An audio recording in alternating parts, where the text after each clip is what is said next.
She was a Hungarian woman, new to Bolton, barely able to speak the language, and a man who seemed friendly, almost helpful. Within minutes of meeting him, she was never seen alive again, leaving behind a mystery that would lead police to a chilling discovery. This is the moment a man who killed a vulnerable woman and dumped her body in his shed. In the heart of Greater Manchester, behind the doors of these quiet homes, life unfolds in ordinary ways.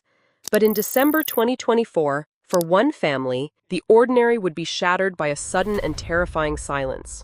55-year-old Marianne Boroch was originally from Hungary.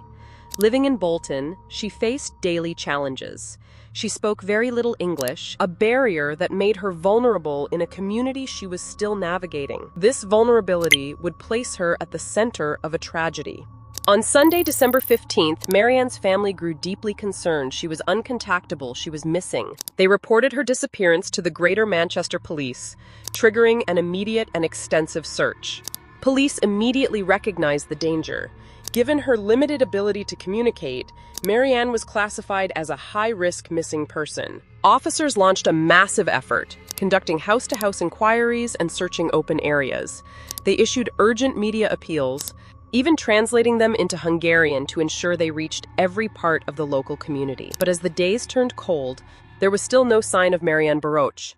With no leads from the ground search, investigators turned to the city's silent witnesses, its network of CCTV cameras. They began meticulously retracing Marianne's last known movements on the day before she was reported missing. A different angle shows her walking along a pavement and entering a corner shop on Chorley Old Road. The digital trail began to form. Footage from the morning of Saturday, December 14th, showed Marianne leaving her home.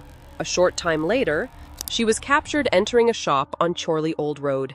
It was a routine errand, a simple moment in an ordinary day. But what happened next was anything but ordinary. Welcome to the Crime Chronicle, where every week we dive into the shadows of true crime and unravel the stories that haunt history.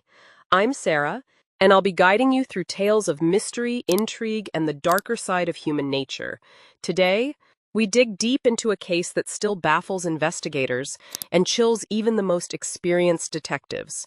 So turn down the lights, open your mind, and prepare to uncover secrets that refuse to stay buried. This is the Crime Chronicle, and truth is always stranger than fiction. Inside the shop, Marianne had a random encounter with a local man, 62-year-old Christopher Barlow. He struck up a conversation, an apparently friendly gesture to a woman who, to a predator, may have seemed isolated and trusting. The cameras captured them leaving the shop together. Police tracked their path as they walked along the road and turned onto a quiet side street called Pedder Street, the street where Christopher Barlow lived. The time was 9:30 a.m. It was the last time anyone would see Marianne Boroch alive. The CCTV footage provided the investigation with its first major breakthrough. The man with Marianne was quickly identified as Christopher Barlow. In a clever piece of police work, an officer even found a picture of Barlow standing outside his house on Google Maps, confirming his address on Pedder Street. He was now their primary person of interest. On December 21st, a full week after Marianne disappeared, police paid a visit to Christopher Barlow. At this stage, he was being spoken to as a potential witness, a person who might have been the last to see her. They asked him if he knew Marianne, if he had seen her on that Saturday morning. Barlow's response was a simple, confident, and complete lie. He denied ever meeting Marianne Boroch. He claimed he had no idea who she was. I have never met Marianne Boroch. But the police knew otherwise. They had the video. Barlow's denial immediately raised red flags. But as officers continued their house-to-house inquiries, another piece of information emerged that turned suspicion into alarm. A neighbor reported hearing something deeply disturbing on the morning Marianne vanished. The objective eye of the camera placed Marianne at Barlow's address. Barlow wasn't just a witness. He was a suspect in a potential homicide. On December 23rd, police returned to Pedder Street. Christopher Barlow was arrested. This is the moment a man who killed a vulnerable woman was arrested. But even with his freedom on the line, His deception continued. He constructed an elaborate web of lies, designed to obstruct and mislead at every turn. When asked for his mobile phone, he claimed it had been stolen. Officers found it hidden under his pillow. When they asked for the key to a locked shed in his garden, he claimed he didn't have one. They found it on his main keyring. Investigators would soon discover that this was not panicked, on-the-spot lying. It was part of a calculated, premeditated cover-up. In the days after Marianne's disappearance, Barlow had sent messages to his cleaner, canceling her visit and falsely claiming he was ill. He told a friend he was working all weekend. Another lie, designed to ensure no one would come to the house. These weren't the actions of a man who had simply panicked. They were the deliberate steps of a killer, methodically managing a crime scene and attempting to buy himself time. Every lie was a thread in a carefully woven web of deceit, designed to hide a terrible secret. With the shed key now in their possession, officers approached the small structure in Barlow's yard. They were prepared for the worst. But the reality was more harrowing than they could have imagined. Inside, they found the body of Marianne Baroche. She was unclothed, her body callously hidden away for 9 days. For the officers who had spent over a week searching for her, it was a devastating conclusion. The search of the property revealed the full, chilling extent of Barlow's actions. In a bin in his yard, police found Marianne's clothing, her mobile phone, her handbag, and her passport, her entire identity, discarded like rubbish. It was an act of ultimate contempt, an attempt to erase the woman he had murdered.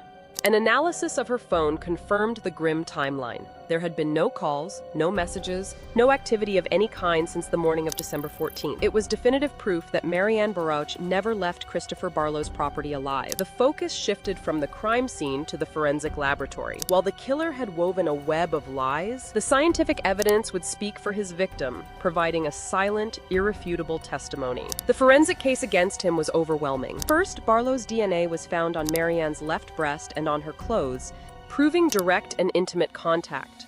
Second, and crucially, Marianne's DNA was found on a sock in an upstairs room of his house, proving she had been inside the main dwelling and demolishing any claim she had never entered. Finally, the post-mortem examination ruled out any natural or accidental cause of death.